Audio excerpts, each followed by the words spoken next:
Hey y'all, this is AL Thick Madame, and this is the recap review for Ready to Love.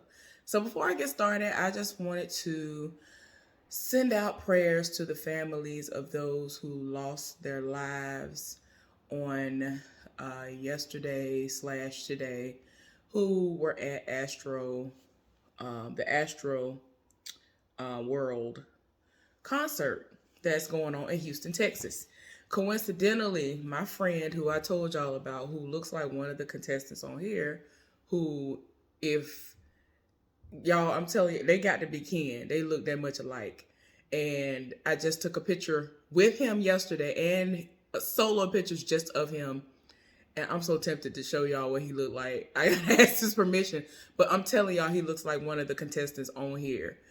It would not surprise me if they were cousins. But he actually left here and was driving like 18 hours one way to go to the second part. Well, day two.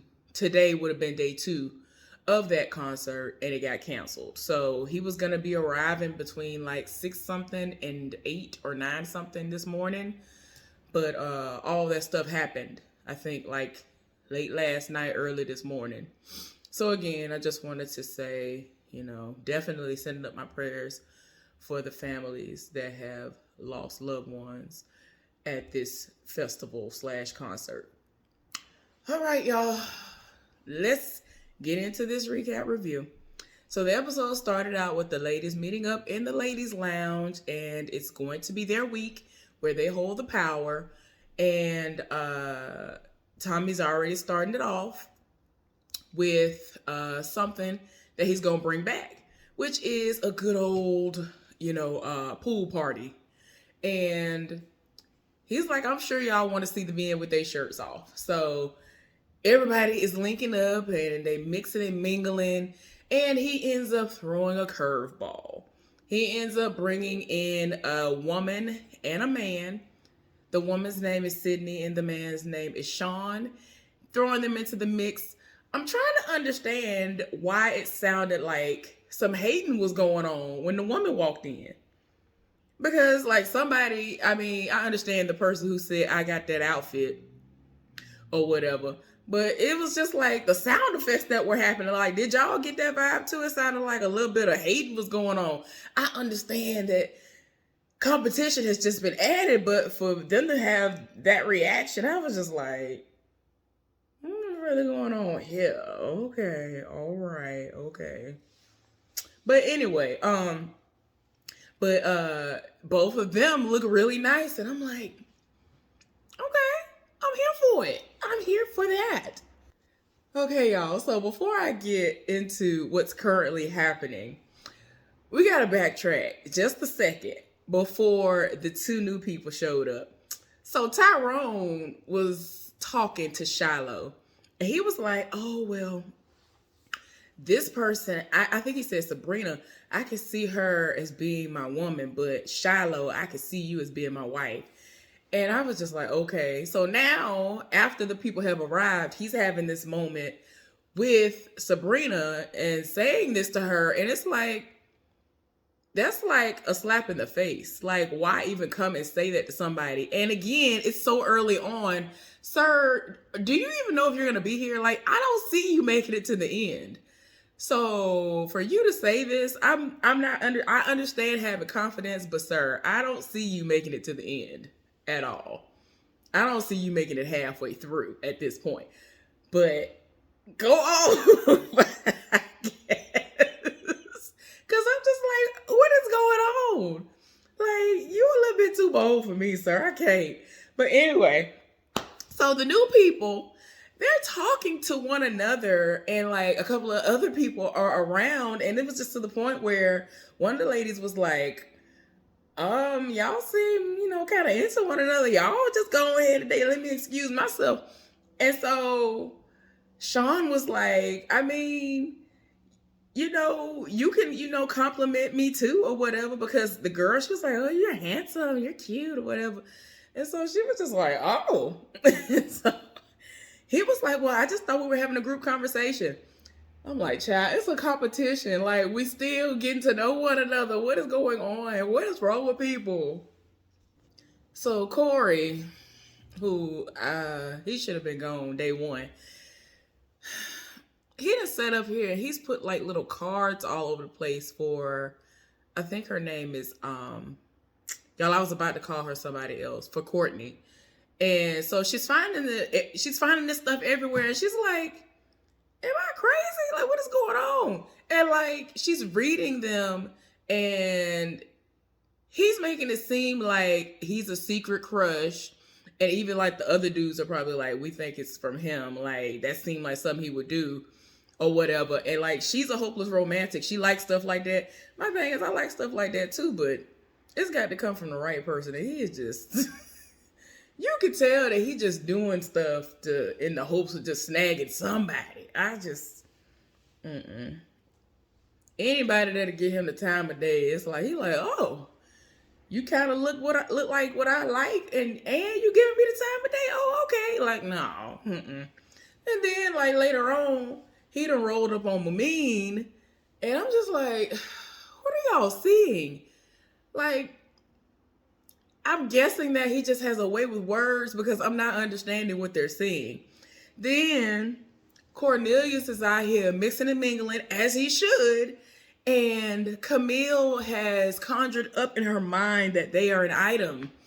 And so she's in her feelings once she sees that the new person, Sydney, is talking to him. And so she and Mumeen are off to the side. She was like, girl, let's get in the pool. And like, she's like upset. Like, she looked like she about to charge over there and set it off. And she was like, girl, no. And so she was like, oh, am I doing too much? Is my energy too high? So eventually they link up again. And like, eventually the conversation leads to her breaking down and she like crying. And I'm like, and see, I told y'all that my friend who's in the military like favors this person. Like, I really think they're related. I legit want to put a picture up so y'all can see. Like, I just can't believe, because I just was like, why he look so familiar? Dang, he looked like somebody. And then I was like, oh my gosh, he looked like my friend. So anyway, he looking at her like, girl, what is going on? Like, it's too much. Frank and Sydney have mutual friends, and they have finally met one another. And in my mind, I'm kind of like, okay, if y'all have never met, like, did y'all just see each other in like somebody's like photos online or something? And it's like, they're making it seem like they know each other through the nightlife, but it's like they've never met. So I'm like, oh, okay, whatever. But they have mutual friends. They're meeting now, and they seem to have some type of vibe. Like, everybody who was talking to Sydney lived for her. So it is what it is. Pretty much everybody who is having a conversation with Sean, they are pretty much having the same experience as well. But I'm just like, I can't with Corey. And Sabrina is over Tyrone. And she said exactly what I said, which is he seems to have like too many eggs in one basket. Like, he's putting all of his stuff in one basket. You can't put all your eggs in one basket. Like, you jumping off a cliff. You're putting the cart before the horse. And everybody is still in the getting to know you phase. With you over here talking about, oh, well, I told her that I could see you as my woman, but I could definitely see her as my wife. That is a slap in the face. Like, and you are shortchanging the possibility of what you could have had going on with other people. Not just those two ladies. It could have been a whole other person. And you just like, oh, I like all of these people. And yeah, we exchange numbers off rip or whatever. But it's like, come on now. I understand that there are people who have a lot of social anxiety or whatever. Like, he comes off one of those people where he just socially awkward is what I was looking for. I feel like he's socially awkward, but it's like the confidence that he was like trying to show the last time. I was just like, is he acting like this because the men are in control, or is this actually him? Because some people, when they are under pressure, they kind of display something different. I'm trying to gauge what it is about him, but I just don't get. I don't feel like he genuinely has that type of naturally. I don't feel like he would be out here like really setting it off like that and exchanging numbers willingly just in regular life. I feel like it's just because this setup is happening and that's why he's doing this in an attempt to get what he's never gotten before. But anyway, a lot of stuff is going on and I think they're about to continue to party a little bit longer. And so now they're all on the inside of the mansion or wherever they are located today. Phil and Aisha were talking, and as we discovered last time, she tends to go for older guys because of, you know, a lot of people say, daddy issues and all this other stuff. And my thing is, I like older guys and younger guys live for me too, and people around my age. So it's like, as long as you're legal and close to 30 at least, if you're going to be young, sir, it's all right. Even though I'm not looking, I'm just saying. But for her, she's 38. Like, she like, what, a year? Well, not even a year. She's just older than me, barely, because I'll be 38 myself in February. So, old boy, Sean is 44. So they're talking. And when they're talking, he noticed how she smiled differently when she said that she loved being a wife and she loves being a mother. And she was like, yeah, I mean, I was married. I just feel like my journey ended as far as that was concerned. And I love being a mother. And I really do love when a man pays attention to stuff like that. I hate it. For those of y'all who watch the Married Man Side Heifer Saga, I hate how the married dude paid so much attention to me that whenever we discussed certain things, it could be the most random thing in life, he would remember my reaction to stuff and be like, oh, well, you seem this way. Like, he paid such close attention to me. I'm like, please get this divorce so that you can just stop doing all of this, because you're doing the most. You paying way too much attention to me and you got a whole wife at the house. I understand that y'all ain't dealing with one another and that you gonna get this divorce, so you say. I believe in divorce decrees being shown.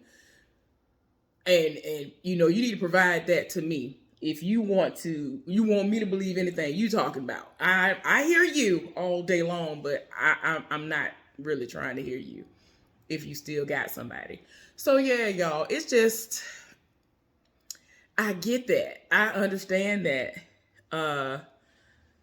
But it just do something to me. I live for a person to pay such close attention to you.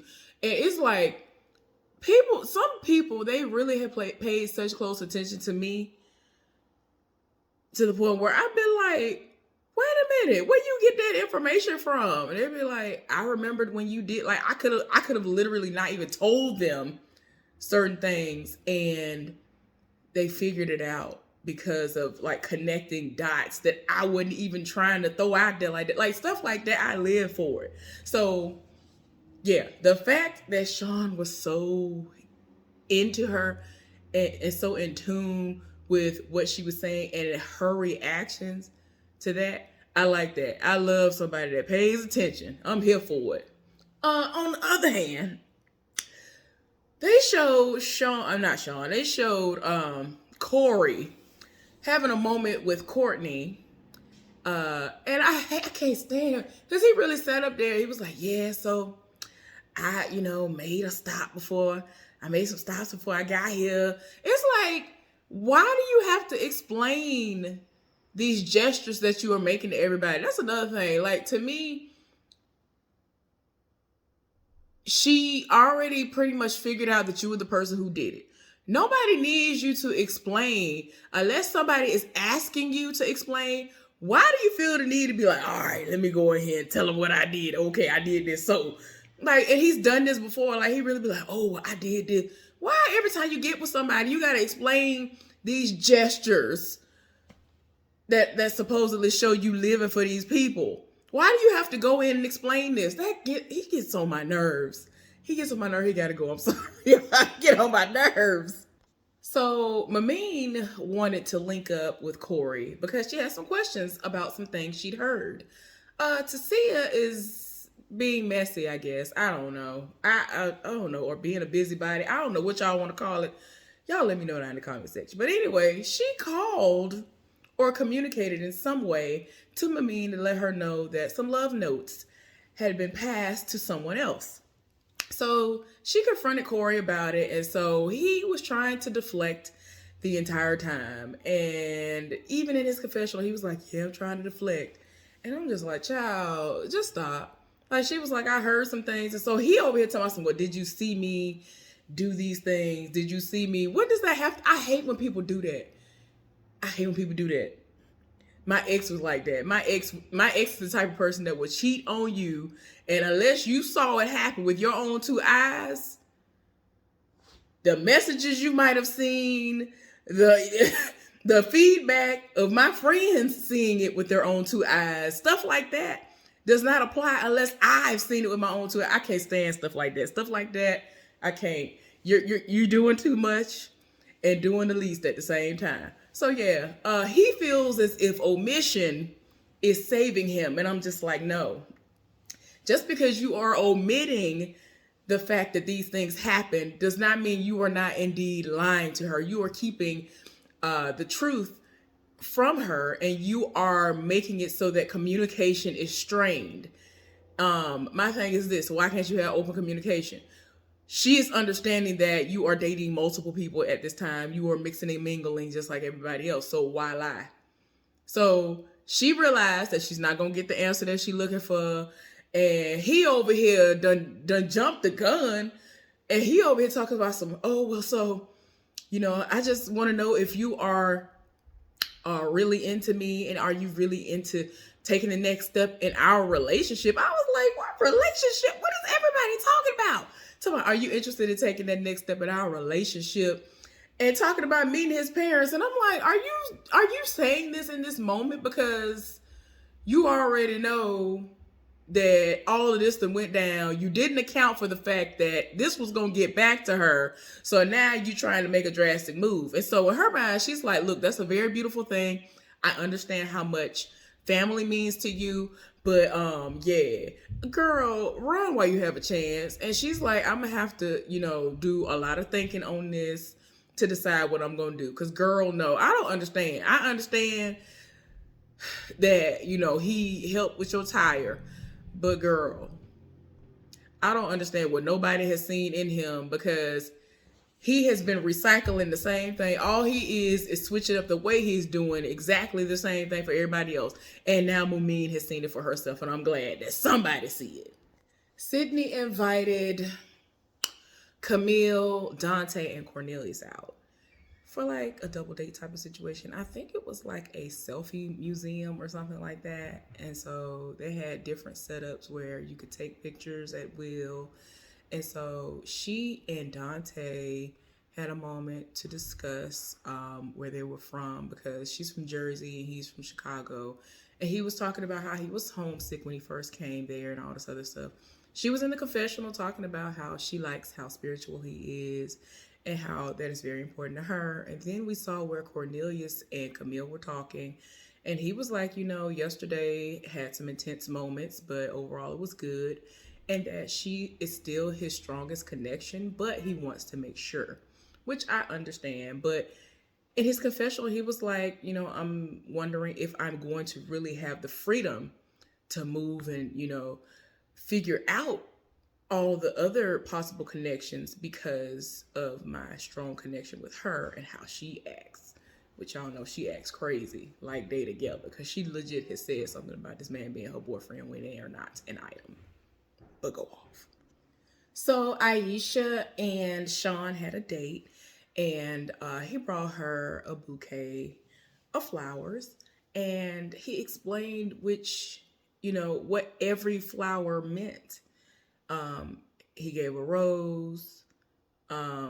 He gave like a white flower, a red rose, and a lavender flower, and he explained what everything meant. And when he got down to the violet, or whatever that particular flower was, and he knew that it stood for her, zodiac sign. She was impressed that he even remembered all of that or whatever. So then the conversation, excuse me, it got kind of serious, and now it's kind of like up in the air because she needs to know, he is someone who's never been married. He does not have any children. So what does a future with someone like her look like for you? Like, are you going to wake up one day down the line and be like, okay, I want some babies or I want a child?